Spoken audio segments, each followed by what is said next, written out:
Hello everyone, welcome to Bodhisattva GS. Bodhisattva आप सबका स्वागत है। फ्रेंड्स, आज हम ज्ञान बिंदु के द्वारा जो प्रकाशित किया गया है डबल स्टार टेस्ट सीरीज जो दरोगा पीटी के लिए है, इसका सेट 1 हम करेंगे। इसमें कुल 100 क्वेश्चन होंगे और उसके प्रश्न और उत्तर को हम देखेंगे और इसको प्रश्न हम पढ़ेंगे और आंसर आप खुद अपने आप देंगे और खुद को जज करेंगे कितना क्वेश्चन सही हो रहा है आपका। ऐसे प्रश्न पढ़ने के साथ ही हम क्या करेंगे, आंसर बता दिया करेंगे। ठीक है, चलिए आइए देखते हैं हम सेट 1 को।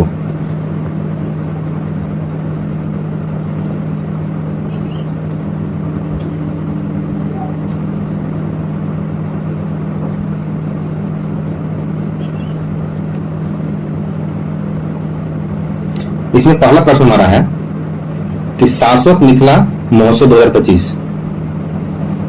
शाश्वत मिथिला महोत्सव 2025 का आयोजन कहाँ किया गया। इसका सही आंसर है गांधीनगर, गुजरात में किया गया। कहाँ किया गया है? गांधीनगर, गुजरात में। कौन सा महोत्सव? तो शाश्वत मिथिला महोत्सव। ठीक है, अगला प्रश्न है बिहार जाति आधारित जनगणना यानी कि जाति आधारित गणना के अनुसार राज्य में अधिसूचित जातियों की संख्या है, यानी कि बिहार में जातियों की संख्या कितनी है। इसका सही आंसर है 215 है। कितना है? 215 बिहार में जातियों की संख्या। चलिए नेक्स्ट है कि निम्नलिखित कथनों पर विचार कीजिए। इसमें 2 कथन है और सही कथन का आपको चयन करना है। पहला कथन है कि हाल ही में भारत और नेपाल के बीच, किसका? भारत और नेपाल के बीच संयुक्त सैन्य अभ्यास। ठीक है, क्या? तो संयुक्त सैन्य अभ्यास कौन सा? तो सूर्य किरण। भारत और नेपाल के बीच कौन सा संयुक्त सैन्य अभ्यास होता है? तो सूर्य किरण का 18वां संस्करण का आयोजन नेपाल के साल झंडी में किया गया। दूसरा कथन कहता है कि इस अभ्यास का आयोजन 31 दिसंबर 2024 से 13 जनवरी 2025 से किया गया। क्या 31 दिसंबर 2024 से 13 जनवरी 2025 के बीच में किया गया? तो इसका सही आंसर है 1 और 2 दोनों, यानी कि दोनों कथन सही है। ठीक है, यानी कि भारत और नेपाल के बीच में संयुक्त सैन्य अभ्यास सूर्य किरण का आयोजन किया जाता है। इसका 18वां संस्करण था जो साल झंडी में आयोजित किया गया। और इसका तिथि हम देखें तो 31 दिसंबर से 13 जनवरी 2025 तक किया गया। नेक्स्ट प्रश्न है Nag mark 2 anti tank guided missile का सफल फील्ड मूल्यांकन, ठीक है, फील्ड मूल्यांकन किसके द्वारा किया गया है? किसका? तो Nag mark anti tank guided missile का जो सफल परीक्षण जो है किसके द्वारा किया गया है? तो यह किया गया है डीआरडीओ के द्वारा। किसके द्वारा किया गया है? डीआरडीओ के द्वारा। नेक्स्ट है हाल ही में भारतीय सेना ने पैंगोंग त्सो के तट पर निम्न में से किनके प्रतिमा का अनावरण किया है? कहा? तो पैंगोंग त्सो झील जो है वहां पर, उसके तट पर किनकी प्रतिमा का अनावरण किया गया है? यह किया गया है छत्रपति शिवाजी महाराज की प्रतिमा का अनावरण किया गया है। अगला प्रश्न है निम्न में से वह कौन सा देश है? वह कौन सा देश है जिसने हाल ही में महिलाओं को बुर्का पहनने पर प्रतिबंध लगाने वाला नया कानून लागू किया है? मतलब वह कौन सा देश है जहां पर बुर्का पहनना कानून जुर्म हो गया है? तो इसका सही आंसर है स्विट्जरलैंड, यानी कि स्विट्जरलैंड में आप बुर्का नहीं पहन सकते, इसलिए नया कानून लाया गया है। अगला प्रश्न है हाल ही में आए तूफान, एक तूफान है जिसका नाम राफेल है। ठीक है, क्या है? राफेल। तो हाल ही में आए राफेल तूफान के विनाशकारी प्रभाव के बाद भारत ने किस देश के लिए मानवीय सहायता भेजी है? तो भारत ने राफेल तूफान में फंसे लोगों को मदद के लिए जो मानवीय सहायता दिया है वह किस देश को दिया है? यह दिया है क्यूबा को। किस दिया है? क्यूबा को।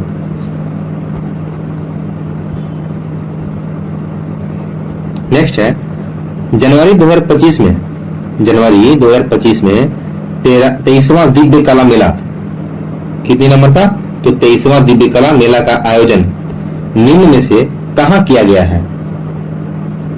तो 23वां दीप कला मेला का आयोजन कहाँ किया गया? तो ऑप्शन बी सही आंसर इसका है, अकोटा स्टेडियम बड़ोदरा गुजरात में किया गया है। कहाँ किया गया है?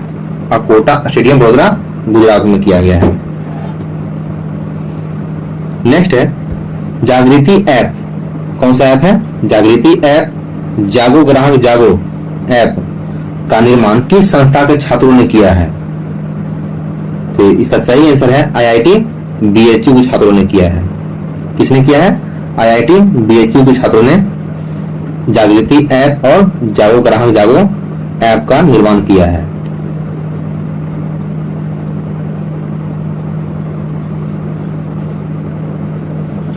नेक्स्ट है हाल ही में आयोजित हुए भारत के 76वें गणतंत्र दिवस का केंद्रीय विषय क्या था? 76वें गणतंत्र दिवस जो मनाया गया, इसका थीम पूछा गया आपसे, तो इसका थीम क्या था? इसका थीम था स्वर्णिम भारत विकसित और विकास। क्या था? तो स्वर्णिम भारत विकसित और विकास इसका थीम था। किसका? तो 76वें गणतंत्र दिवस का। नेक्स्ट है हाल ही में ऑस्कर 2025 के लिए, किसका? ऑस्कर 2025 के लिए सर्वश्रेष्ठ विदेशी फिल्म की श्रेणी में, किसका? सर्वश्रेष्ठ विदेशी फिल्म की श्रेणी में भारत की कौन सी फिल्म चुनी गई थी? तो भारत की किस फिल्म को चुना गया था? तो यह फिल्म था लापता लेडीज। कौन था? लापता लेडीज। नेक्स्ट है केरल सरकार ने हाल ही में आपदा से निपटने के लिए कौन सी प्रणाली लॉन्च की है? केरल सरकार ने आपदा से निपटने के लिए कौन सी प्रणाली लॉन्च की है? तो एक किया गया है क्वाचम। किस प्रणाली का उपयोग किया है? क्वाचम। निम्नलिखित में से किस राज्य में भारत का पहला ग्लास सी ब्रिज, भारत का पहला ग्लास सी ब्रिज का निर्माण किया गया है? तो यह किया गया है तमिलनाडु में। कहाँ किया गया है? तमिलनाडु में भारत का पहला ग्लास सी ब्रिज का निर्माण किया गया है।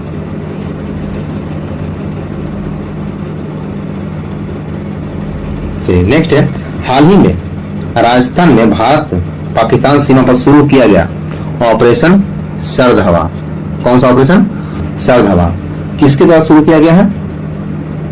तो भारत और पाकिस्तान की सीमा पर जो ऑपरेशन चलाया गया सर्द हवा, यह किसके द्वारा शुरू किया गया है? तो BSF के द्वारा शुरू किया गया है। नेक्स्ट प्रश्न है हाल ही में जीनोम इंडिया डेटा कॉन्क्लेव का आयोजन किस शहर में किया गया? जीनोम इंडिया डेटा कॉन्क्लेव का आयोजन किस शहर में किया गया है? तो यह किया गया है नई दिल्ली में किया गया है। कहाँ किया गया है? नई दिल्ली में किया गया है। नेक्स्ट है निम्न में से किस राज्य में भारत का पहला, निम्न में से किस राज्य में भारत का पहला भारत में निर्मित सर्जिकल रोबोट, यानी कि भारत का पहला है और भारत में निर्मित सर्जिकल रोबोट SSI मंत्रा स्थापित किया गया है? ठीक है, तो ये किया गया है महाराष्ट्र में। कहाँ किया गया स्थापित? महाराष्ट्र में। हाल ही में 18वां प्रवासी भारतीय दिवस सम्मेलन का आयोजन कहाँ किया गया है? 18वां प्रवासी भारतीय दिवस सम्मेलन का आयोजन कहाँ किया गया है? एक किया गया है भुवनेश्वर उड़ीसा में किया गया है। और प्रवासी दिवस हम लोग कब मनाते हैं? तो ये मनाते हैं 9 जनवरी को मनाते हैं। 9 जनवरी के दिन गांधी जी 1915 में दक्षिण अफ्रीका से हुआ था, भारत आए थे। नेक्स्ट है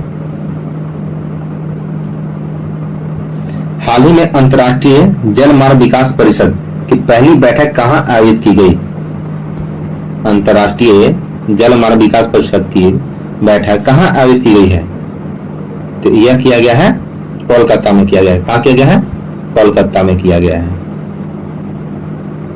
नेक्स्ट है हाल ही में भारत में किस राज्य में राष्ट्रीय हल्दी बोर्ड का उद्घाटन किया गया है? यानी कि भारत के किस राज्य में हल्दी बोर्ड का उद्घाटन किया गया है? इसका सही आंसर है निजामाबाद तेलंगाना में किया गया है। कहाँ किया गया है? निजामाबाद तेलंगाना में हल्दी बोर्ड की स्थापना की गई है। नेक्स्ट है वन पारिस्थितिकी तंत्र को ग्रीन GDP से जोड़ने वाला भारत का पहला राज्य कौन बन गया है? तो वन पारिस्थितिकी को ग्रीन जीडीपी से जोड़ने वाला भारत का पहला राज्य बना है, वो बना है छत्तीसगढ़ बन गया है। कौन बन गया है? छत्तीसगढ़ बन गया है। अगला प्रश्न है,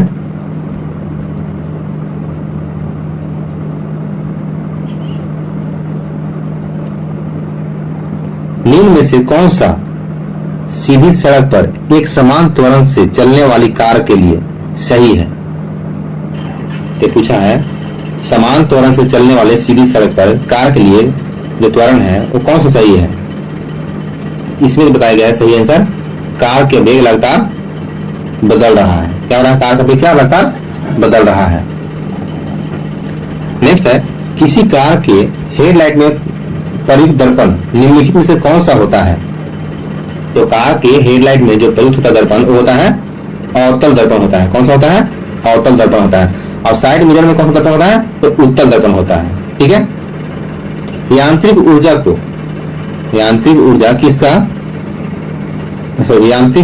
किसका योग होती है? यांत्रिक ऊर्जा जो है किसका योग होता है? तो वो होता है, सही आंसर क्या है इसका? गतिज ऊर्जा प्लस स्थितिज ऊर्जा का योग होता है। अब ये प्रश्न जो है कैलकुलेट करने वाला है, तो जो कैलकुलेट करने वाला प्रश्न होगा उसका हम डायरेक्ट आंसर बता दिया करेंगे।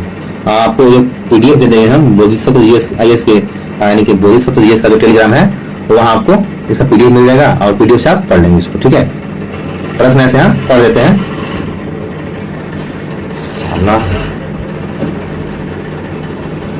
इसमें कहा गया है, इसमें जो है कि 20 केजी द्रव्यमान वाली वस्तु का 4 मीटर प्रति सेकंड स्क्वायर के त्वरण से गति हस्तांतरण होता है और उस पर लगने वाले बल की मात्रा की गणना करें।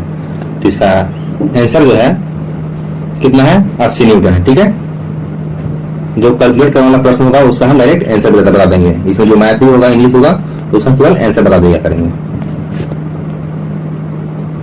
नेक्स्ट है, अगला प्रश्न कहता है कि घरेलू विद्युत उपकरणों में प्रयुक्त सुरक्षा फ्यूज, जो घरेलू विद्युत उपकरण में जो सुरक्षा फ्यूज का तार किस धातु का बना होता है?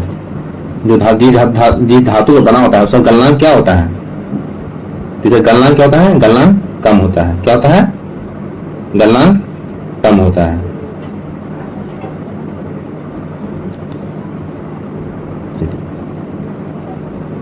अगला प्रश्न कहता है कि चुंबकीय क्षेत्र का एसआई मात्रक है। चुंबकीय क्षेत्र का एसआई मात्रक क्या है? तो चुंबकीय क्षेत्र का एसआई मात्रक टेस्ला है। क्या है? टेस्ला है। एक बीकर 4 डिग्री सेंटीग्रेड पर पूर्णतः जल से भरा हुआ है। एक बीकर 4 डिग्री सेंटीग्रेड पर पूर्णतः जल से भरा हुआ है। जल ऊपर से होकर बहने लगा, यदि इसे क्या करें? तो जल ऊपर से होकर बहने लगेगा, तो इसको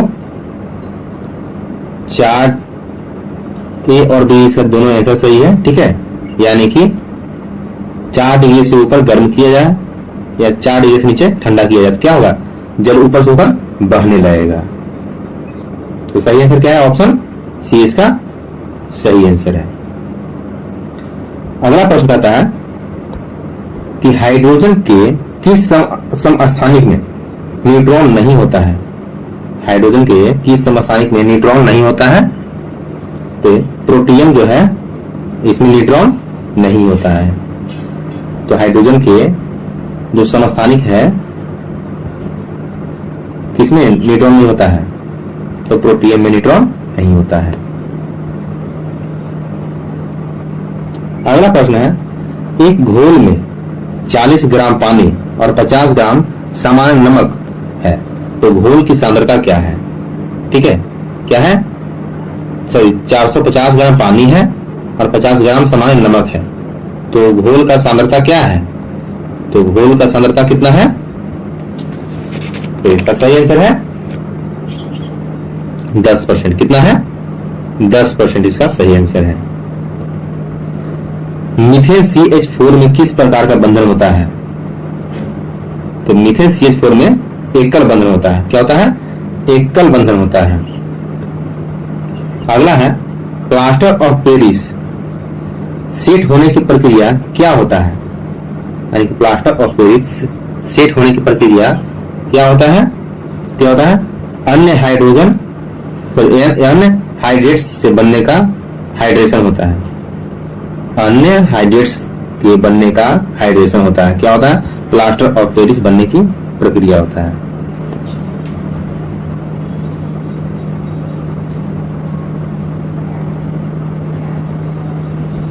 नेक्स्ट है, निम्न में से कौन सा कथन गलत है?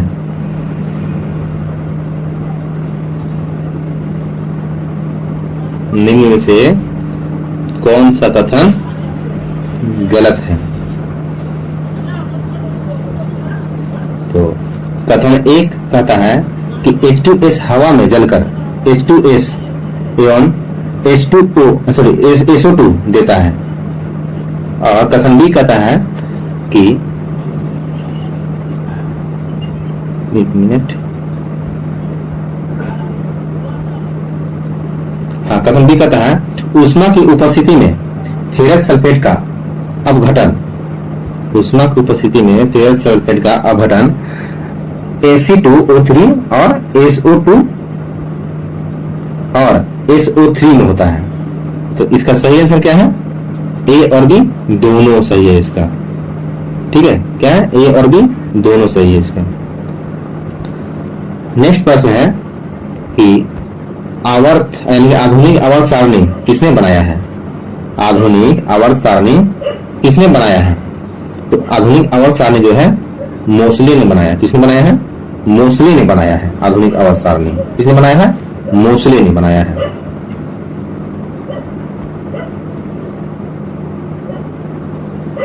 नेक्स्ट है कि कोशिका के केंद्रक का क्या कार्य है? कोशिका के केंद्रक का क्या कार्य है? तो कोशिका के केंद्रक का जो कार्य है वह है कोशिकीय गतिविधियों का निरूपण और अनुवांशिक सामग्री का संग्रहण करना है। कार्य इसका क्या है? कार्य कोशिकीय गतिविधियों का निरूपण और आधुनिकी सामग्री का संग्रहण करना कोशिका केंद्र का कार्य है। ठीक है, क्या कि निश्वसन डॉट डॉट द्वारा होता है, यानी कि निश्वसन किसके द्वारा होता है? तो निश्वसन जो है एक फेफड़ों की अवस्थिति के द्वारा होता है। किसके द्वारा होता है? फेफड़ों की अवस्थिति के द्वारा होता है। अगला है फलों और बीजों में निम्नलिखित में से किस पादप हार्मोन की उच्च सांद्रता होती है? किसमें? फल और बीजों में किस पादप हार्मोन की उच्च सांद्रता होती है? तो इसका सही आंसर क्या है हमारा? वो है साइटोकाइनिन। क्या है? साइटोकाइनिन।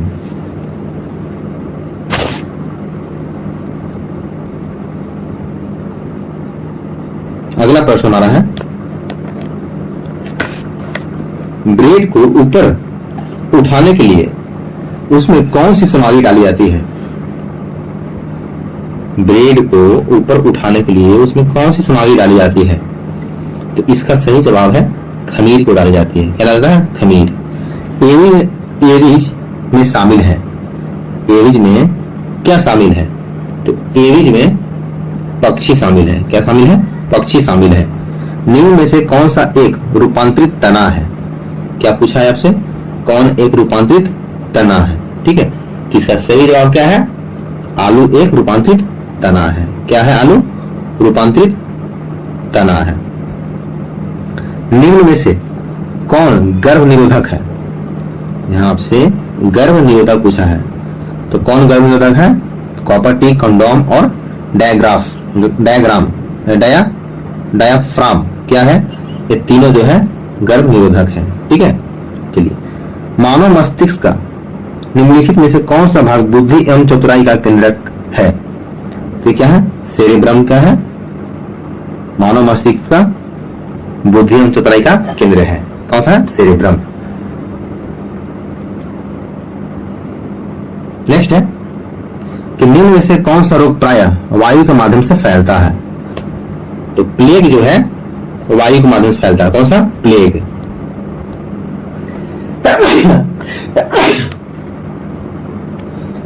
नेक्स्ट कहता है कि कबूतर, मच्छर, ये कौन सा, कबूतर, मच्छर और चमगादड़ के पंख दिखाते हैं। तो कबूतर, मच्छर और चमगादड़ के पंख क्या दिखाते हैं? तो ये दिखाते हैं अभिसारी विकास को दिखाते हैं। क्या दिखाते हैं? अभिसारी विकास को दिखाते हैं। ठीक है, चलिए नेक्स्ट प्रश्न हमारा है, यह है, एक तरफ है पंचवर्षीय योजना है, ठीक है, एक तरफ पंचवर्षीय योजना है और एक तरफ उसकी उपलब्धियां हैं। ठीक है, यानी कि किस पर जोर दिया गया है। तो पहला ही इसमें हम देखेंगे, प्रथम पंचवर्षीय योजना किस पर आधारित थी? तो यह कृषि पर आधारित थी। द्वितीय किस पर थी? तो थी उद्योग पर था। ठीक है, और पांचवी था गरीबी उन्मूलन और 12वीं था तीव्र अधिक समावेशी और धारणीय विकास पे था। ठीक है, तो इसका सही आंसर क्या हो जाएगा?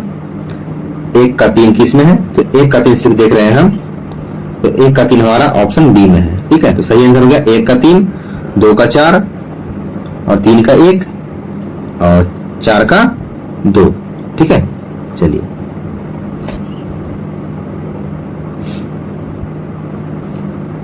नेक्स्ट प्रश्न है, मौद्रिक नीति में कौन कौन से उपकरण हैं?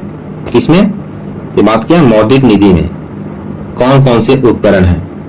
तो मौद्रिक नीति में कौन कौन से उपकरण हैं? तो यहाँ पर 5 प्रकार के आपको उपकरण दिए हुए हैं। तो उपकरण में आप देखें तो यहाँ दिया हुआ है बैंक दर, सॉरी, तो यहाँ दिया हुआ है मौद्रिक नीति के उपकरण में दिया हुआ है बैंक दर दिया हुआ है, ठीक है, रेपो दर दिया हुआ है, नगद आरक्षित अनुपात दिया हुआ है, फिर वैधानिक तरलता अनुपात दिया हुआ है और रिवर्स रेपो दर दिया हुआ है। इसका सही आंसर क्या होगा? ऑप्शन डी, उपरोक्त सही हो जाएगा आंसर। ठीक है, यानी कि बैंक दर का उपकरण जो है, मौद्रिक नीति का उपकरण कौन कौन सा है? बैंक दर है, रेपो दर है, CRR हो गया यानी कि नगद आरक्षित अनुपात हो गया, वैधानिक तरलता अनुपात हो गया और रिवर्स रेपो रेट हो गया। ओके, अगला बात करता है सीमांत बचत प्रवृत्ति की परिभाषा क्या है? तो सीमांत बचत प्रवृत्ति की परिभाषा क्या है? तो यह ऑप्शन डी हो जाएगा, delta S by delta Y. क्या है? सीमांत बचत प्रवृत्ति की परिभाषा है। नेक्स्ट प्रश्न है हमारा, इसमें कहा गया है कि कौन सा कथन गलत है।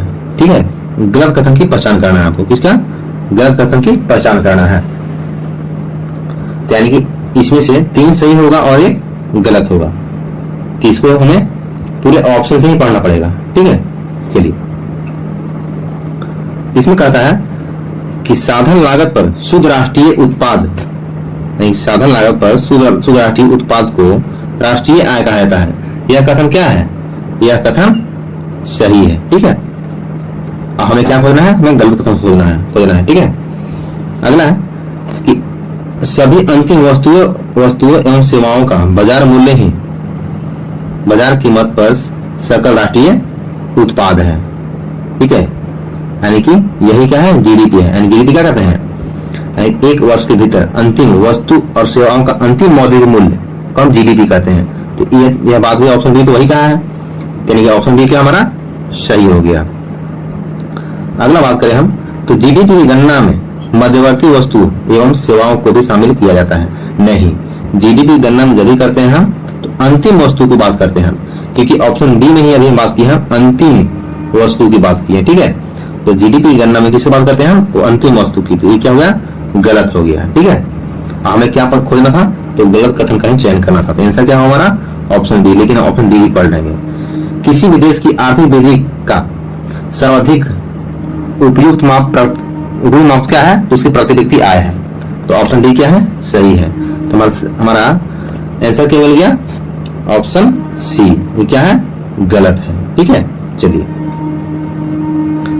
अगला प्रश्न है कि मल्होत्रा समिति संबंधित है किससे? मल्होत्रा समिति जो है किससे संबंधित है? तो यह है बीमा क्षेत्र में सुधार से संबंधित है। कौन सी समिति? मल्होत्रा समिति। आगे बात करें हम, तो सारगैसो सागर क्या? तो सारगासो सागर स्थित है। तो सारगासो सागर कहाँ स्थित है? तो सारगासो सागर जो है उत्तरी अटलांटिक सागर में स्थित है। कहाँ है? तो उत्तरी अटलांटिक महासागर में सारगासो सागर स्थित है।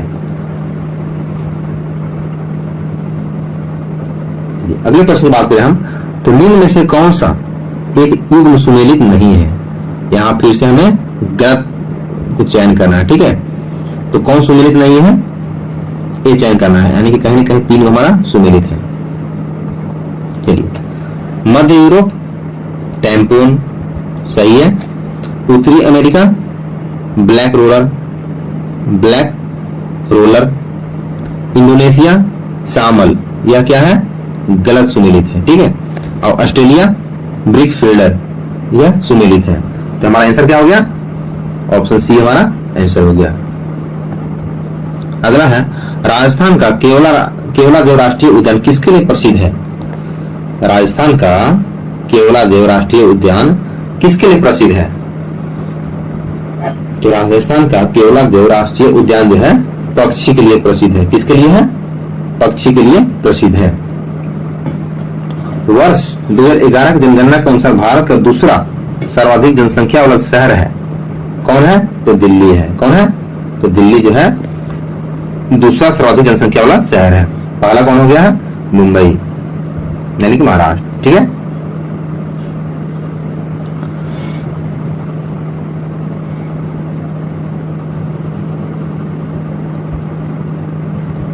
अगला है, राष्ट्रीय राजमार्ग का चौराहा। राष्ट्रीय राजमार्ग का चौराहा नाम से प्रसिद्ध कानपुर किस नदी के किनारे स्थित है? तो कानपुर किस नदी के किनारे है? तो है गंगा नदी के किनारे स्थित है, ठीक है। वान सागर परियोजना कौन सा है? वान सागर परियोजना निम्नलिखित में से किस नदी पर स्थित है? तो वान सागर परियोजना जो है सोन नदी पर स्थित है। किस पर है? सोन नदी पर स्थित है। नेक्स्ट प्रश्न है, अरावली और विंध्य पर्वतमाला के मध्य कौन सा पठार स्थित है? अरावली और विंध्य पर्वतमाला के मध्य कौन सा पठार स्थित है? कौन सा हो जाएगा इसका सही आंसर? तो ये हो जाएगा मालवा का पठार। कौन हो जाएगा? मालवा का पठार स्थित है। किसके बीच है मालवा का पठार? तो अरावली और विंध्य पर्वतमाला के बीच में स्थित है। नेक्स्ट प्रश्न है कि जैव आवर्धन के संदर्भ में निम्नलिखित कथनों पर विचार करना है, ठीक है। चलिए, तो इसमें 2 कथन दिया हुआ है। पहला कथन कहता है इनकी सांद्रता उत्प्रेरक पोषक स्तर पर घट जाती है। क्या यह कथन सत्य है? तो एक नहीं घटती है इसका, ठीक है। इसकी सांद्रता जो है नहीं घटता है। कथन 2 है घास स्थल पारिस्थितिकी तंत्र में सांप एक तृतीय उपभोक्ता है, अतः डीडीटी का सांद्रण सांप में सबसे अधिक होगा। यह कथन बिल्कुल सत्य है। तो हमारा आंसर क्या हो जाएगा? केवल 2 सही हो जाएगा, ठीक है।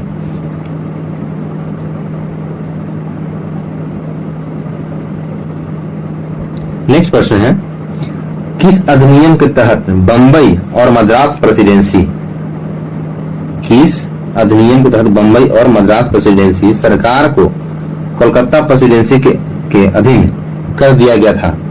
तो यह किया गया था 1973 का रेगुलेटिंग एक्ट के द्वारा किया गया था, ठीक है।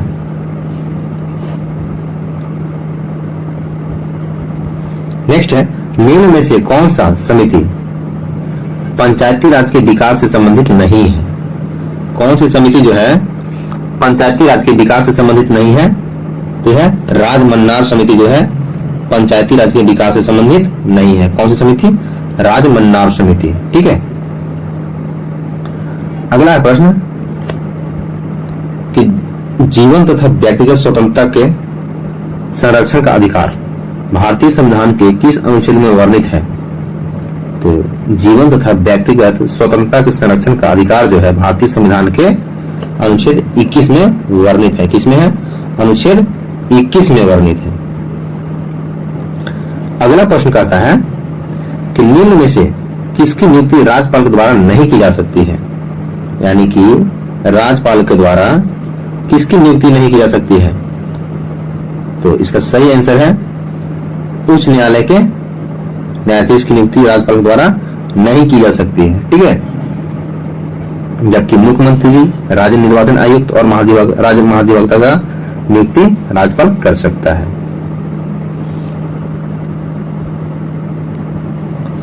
किस संविधान संशोधन के तहत लोकसभा सीटों की संख्या 525 से बढ़ाकर 545 कर दी गई है? तो किस संविधान संशोधन के माध्यम से किया गया है? तो यह किया गया 31वां संविधान संशोधन के माध्यम से किया गया है। कौन सा? तो 31वां संविधान संशोधन के माध्यम से किया गया है।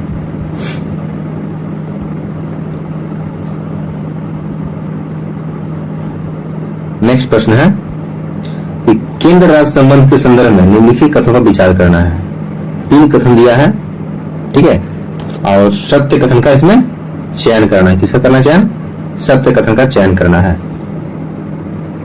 चलिए, तो पहला कथन कहता है भाग 11 में अनुच्छेद 245 से 255 तक विधायी संबंधों की चर्चा है।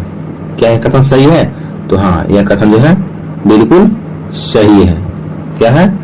बिल्कुल सही है यह कथन। ठीक है, अगला कथन कहता है कि भाग 11 में अनुच्छेद 256 से अनुच्छेद 263 तक प्रशासनिक संबंधों की चर्चा है। क्या यह कथन सत्य है? तो यह कथन भी सत्य है।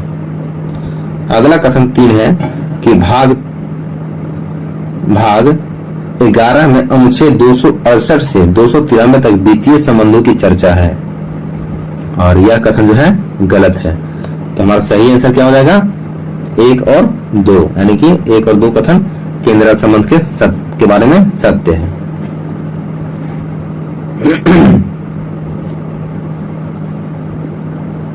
अगला प्रश्न है, एक तरफ भारतीय संविधान का भाग है और दूसरी तरफ जो है संबंधित विषय है। ठीक है, और वो मिलान करके आपको कूट दिया गया, चयन करना है।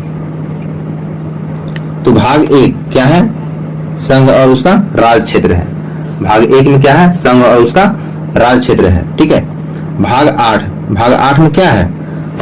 तो केंद्र शासित प्रदेशों के प्रशासन के संबंध में है। ठीक है, यानी कि 1 का 1 हो गया। तो हम देखते हैं 1 का 1 जो है A, B, C तीनों में है। ठीक है, अब देखते हैं B का 4। तो B का 4 किस में है? तो B का 4 सिर्फ ऑप्शन B में हमारा है।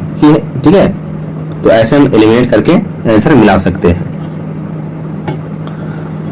तो यानी कि हमारा हो गया 1 का 1 हो, 2 का 4 हो गया, और 3 का हमारा हो जाएगा 3। यानी कि भाग 14 जो है संघ एवं राज्यों का अधीन लोक सेवा से है। ठीक है, संघ एवं राज्यों का अधीन लोक सेवा से है भाग 14, और भाग 18 जो है आपात उपबंध है। कितना है? आपात उपबंध है भाग 18 में। चलिए,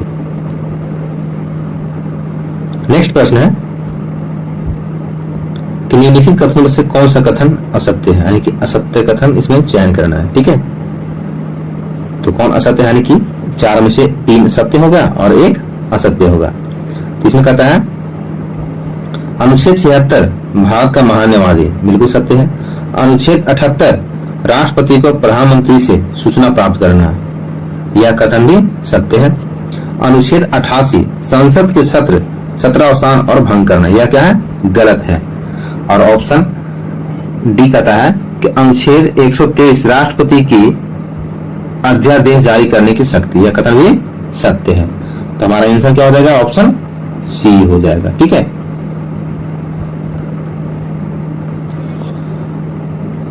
अब बात करते हैं, ये मैथ का प्रश्न है। ठीक है, तो इसका हम सिर्फ आंसर लगा देते हैं।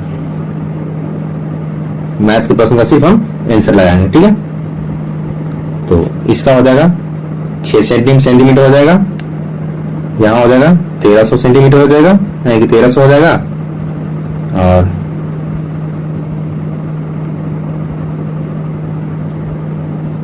इसका जो हो जाएगा यानी कि 25 का, हाँ 78 हो जाएगा, ऑप्शन बी। फिर ऑप्शन ए। चलिए आगे जो प्रश्न है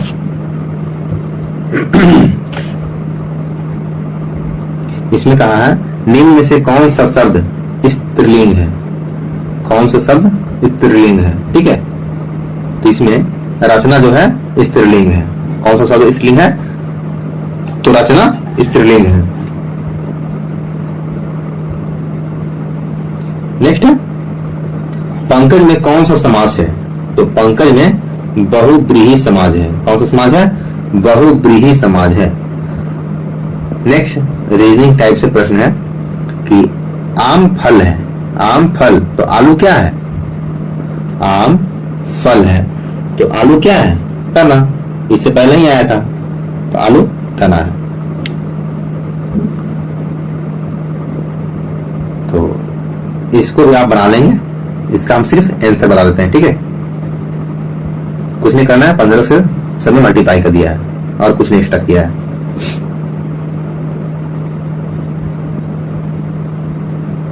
तो ऑप्शन सी इसका आंसर हो जाएगा।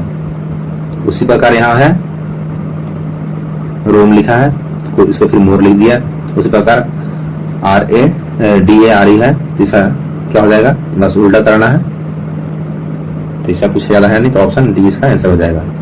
ठीक है, पहले कह रहे थे कि हाँ इंग्लिश का भी आंसर मिला देंगे। ठीक है, ज्यादा इसमें कुछ है नहीं, इसका आंसर हो जाएगा बी, इसका आंसर हो जाएगा इंग्लिश का।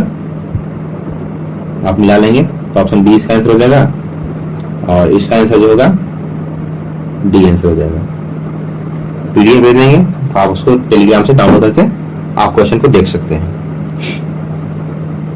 टेलीग्राम में सर्च करना आपको बोधिसत्व जीएस, वहां भी मिल जाएगा। ठीक है,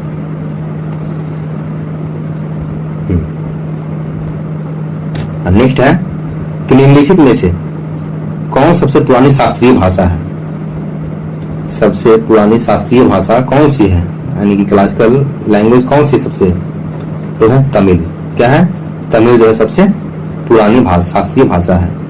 पंडित रविशंकर का संबंध किस वाद्य यंत्र से है, तो पंडित रविशंकर का संबंध किससे है, तो सितार से है। किससे है, सितार से है। अगला है नीचे दिए गए बिहार के राजवंशों का कालक्रम व्यवस्थित करना है। ठीक है, तो सबसे पहले कौन हो जाएगा हमारा, मौर्य हो जाएगा। सबसे पहले कौन हो जाएगा, मौर्य हो जाएगा। इसके बाद कौन हो जाएगा, कन्नौ हो जाएगा। ठीक है, तो हम देखते हैं दो देखें केवल, तो दो ऑप्शन ए में भी है, बी में भी है और ऑप्शन सी में भी है। ठीक है, दो के बाद कौन लगाया, हम कन्नौ लगाए हैं। तो यानी कि 2 1, ठीक है, तो 2 और 1 किस में है, तो 2 और 1 सिर्फ देखें हम तो ऑप्शन बी में है। तो ऐसे हम पहले समझ जाएंगे, ऑप्शन बी हमारा हो जाएगा। ठीक है, 2 1 3 और 4। ठीक है, 2 1 3 4 ये हमारा आंसर हो जाएगा। ठीक है, ऑप्शन बी हो जाएगा। अगला प्रश्न है कर्नाट वंश के संस्थापक नामदेव ने कौन सी उपाधि धारण की थी। कर्नाट वंश के जो संस्थापक नामदेव थे वो कौन सी उपाधि धारण किए थे, उन्होंने उपाधि जो धारण की थी वो की थी कर्नाट कुल्ला भूषण की उपाधि धारण की थी। किसकी उपाधि धारण की थी, कर्नाट कुल्ला भूषण की उपाधि धारण की थी। नेक्स्ट प्रश्न कहता है इसमें कि निम्न में से कौन सा जिला बिहार में कृषि जलवायु क्षेत्र जोन 3A के अंतर्गत शामिल है। यानी कि बिहार का वह कौन सा जिला है, कौन सा जिला है जो कृषि जलवायु क्षेत्र के जोन 3A में शामिल है, तो वह है ऑप्शन बी शेखपुरा और मुंगेर जोन 3A में शामिल है। अगला है फ्रांस के राज्य द्वारा तीसरे स्टेट के लोगों से वसूले जाने वाले करों को क्या कहा जाता है। तो फ्रांस में राज्य द्वारा तीसरे स्टेट के लोगों से वसूले जाने वाले कर को टाइल कहते हैं। क्या कहते हैं? टाइल कहते हैं। अक्टूबर क्रांति का संबंध किससे है? तो अक्टूबर क्रांति का संबंध जो है, अक्टूबर क्रांति का संबंध जो है रूस की क्रांति से है। किससे है? रूस की क्रांति से संबंधित है अक्टूबर क्रांति। ठीक है।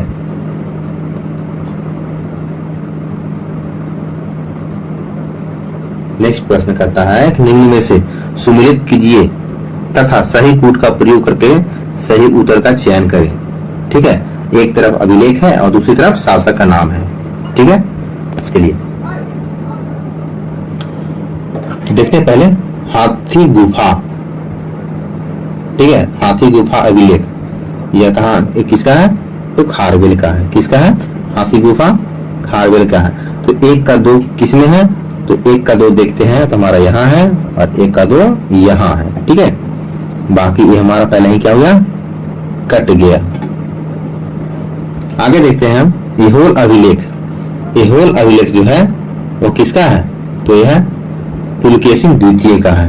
ऐहोल अभिलेख किसका है? पुलकेशिन द्वितीय का है। ठीक है। फिर आगे है जूनागढ़ अभिलेख। तो जूनागढ़ अभिलेख किसका है? तो रुद्र, एक मिनट सॉरी, यहाँ पे होगा रुद्रदामन होगा। ठीक है। यहाँ पर हो जाएगा, एक मिनट,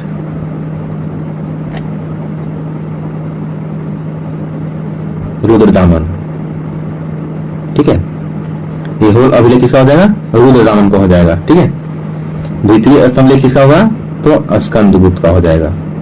यानी कि इस प्रकार देखें हम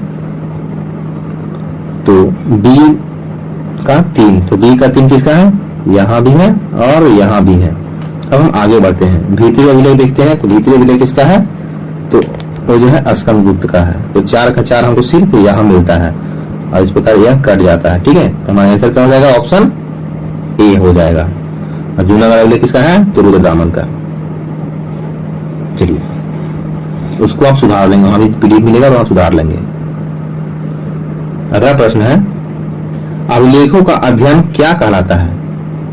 अभिलेखों का अध्ययन जो है क्या कहलाता है? तो अभिलेखों का अध्ययन जो है एपिग्राफी कहलाता है। सॉरी, एपिग्राफी कहलाता है अभिलेखों का अध्ययन। ठीक है। ऑप्शन ए हो गया एपिग्राफी।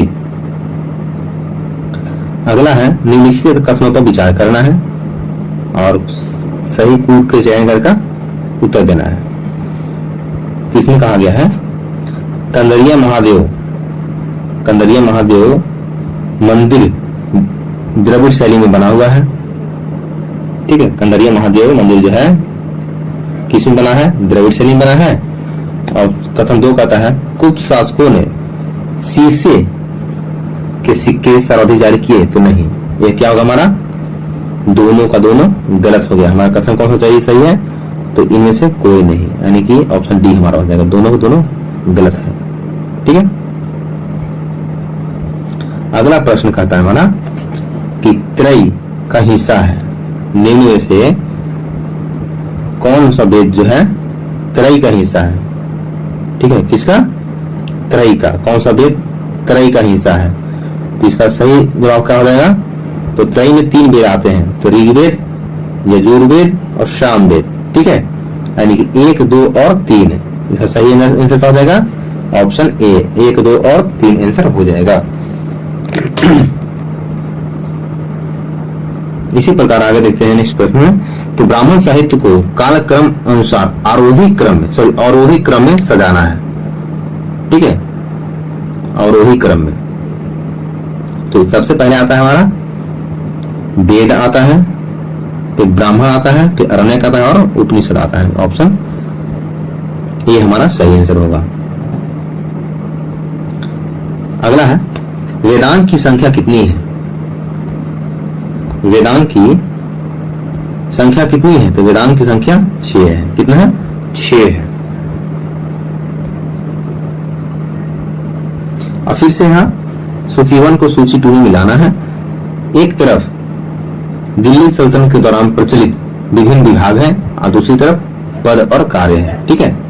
तो दीवान ए बिजारत, तो दीवान ए बिजारत जो था वो था राजस्व एवं वित्त विभाग था। क्या था? राजस्व एवं वित्त विभाग था।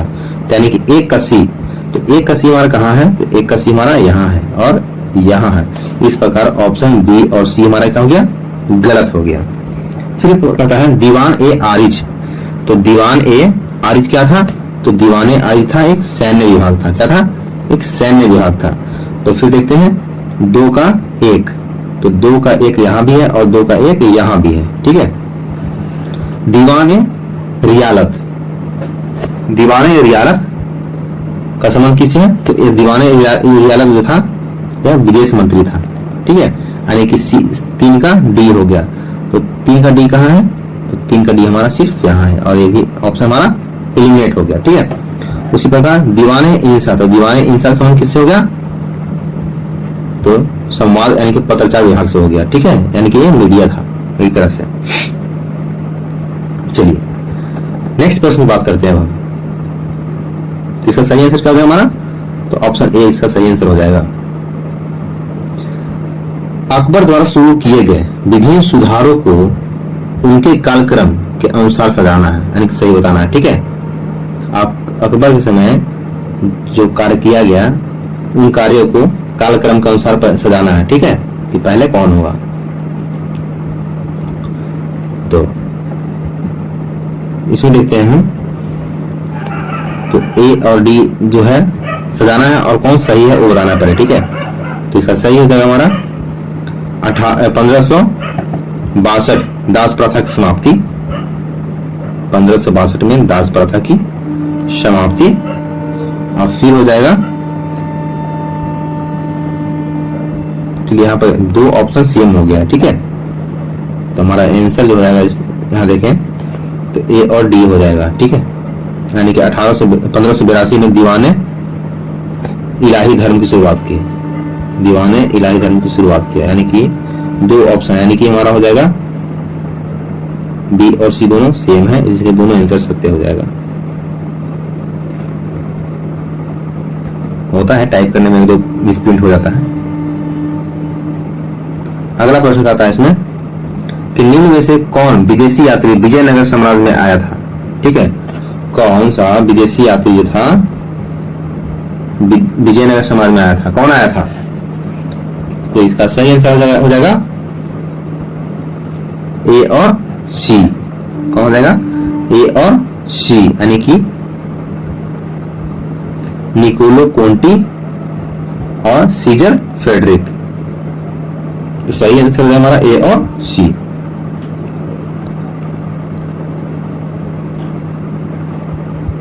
अगला प्रश्न है कि दक्षिण भारत में भक्ति आंदोलन का उल्लेख सर्वप्रथम किस ग्रंथ में मिलता है? दक्षिण भारत में भक्ति आंदोलन का उल्लेख सर्वप्रथम किस ग्रंथ में मिलता है? यहाँ पर 3 ग्रंथ दिया गया है, यानी कि शिल्पाधिकारम और तिरुमुरी और मणिमेखलई, ये 3 ग्रंथ है। ठीक है। तो यह किसमें मिलता है? तो इसका सही आंसर है बी और सी में मिलता है, यानी कि ऑप्शन सी में मिलता है। किसमें मिलता है? तिरुमुरी और मणिमेखलई में मिलता है। इसका तो भक्ति आंदोलन का उल्लेख। अगला है तहलकात कमेटी। कौन सा? तहलकात, यानी कि कहीं कहीं तहकीकात कमेटी भी हो सकता है। ठीक है। यानी कि तहलकात बोले या तहकीकात कमेटी बोले, का संबंध किससे है? ठीक है। तो तहकीकात समिति का संबंध जो है ये था जलियांवाला बाग हत्याकांड के जांच की एक समिति थी, तहकीकात समिति। ठीक है।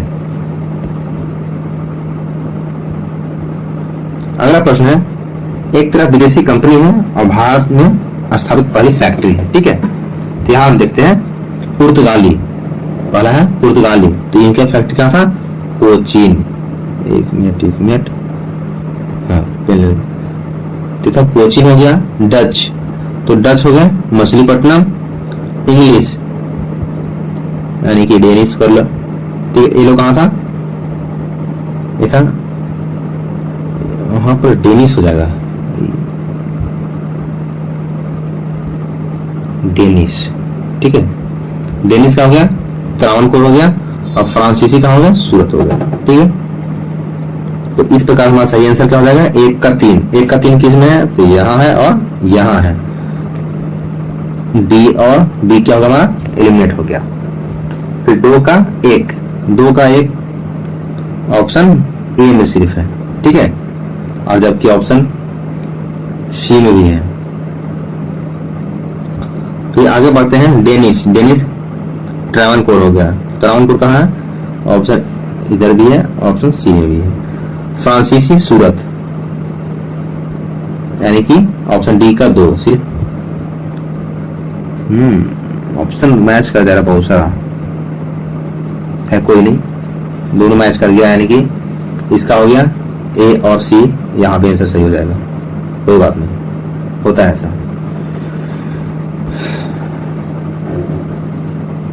अगला है, निम्न में से किस आंदोलन के दौरान वानर सेना और मंजरी सेना का गठन किया गया।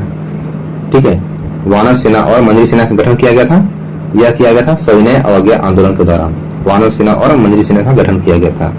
निम्न में से किसने सहायक संधि स्वीकार नहीं किया था, तो सहायक संधि था वह किसने स्वीकार नहीं किया था, देखिए था होलकर ने जो है स्वीकार नहीं किया था। ठीक है, अगला है राजा राम मोहन राय के बारे में। ठीक है, इनसे कौन सा कथन असत्य है, राजा राम मोहन राय के बारे में कौन सा कथन असत्य है, यह आपको चयन करना है। ठीक है, तो इन्होंने शुद्धि आंदोलन चलाया, और यह पहला ही ऑप्शन हमारा गलत हो जाता है। ठीक है, तीनों शुद्धि आंदोलन चलाया तो नहीं। 1828 में ब्रह्म समाज की स्थापना की, बिल्कुल सही है।